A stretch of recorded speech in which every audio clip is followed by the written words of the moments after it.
डीमार्टमध्ये अंडी, चिकन, मटण का मिळत नाही? भारतातील 99% लोकांना माहीत नाही खरं कारण. कधी विचार केलाय का? डीमार्टमध्ये घरातील जवळपास सगळं सामान मिळतं. मग अंडी, चिकन आणि मटण मात्र का दिसत नाही? मंडळी, डीमार्टमध्ये दूध, डाळी, तेल, साबण, कपडे आणि इतर अनेक वस्तू सहज मिळतात. मात्र काही नाशवंत वस्तूंची विक्री टाळली जाते. यामागचं प्रमुख कारण म्हणजे त्याचं व्यवस्थापन आणि साठवणूक. भाजीपाला, अंडी, चिकन किंवा मटण यासारख्या वस्तूंना योग्य तापमान आणि विशेष काळजीची गरज असते. त्या लवकर खराब होऊ शकतात. अंडी फुटण्याची शक्यता असते. तर मांसाहारी पदार्थ योग्य पद्धतीने साठवले नाहीत तर दुर्गंधी किंवा स्वच्छतेशी संबंधित समस्या निर्माण होऊ शकतात.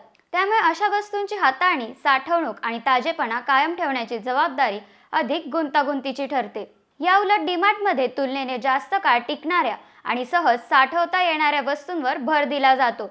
म्हणून पुढच्या वेळी डीमार्टमध्ये गेल्यावर अंडी किंवा चिकन दिसलं नाही तर त्यामागचं हे कारण नक्की लक्षात ठेवा.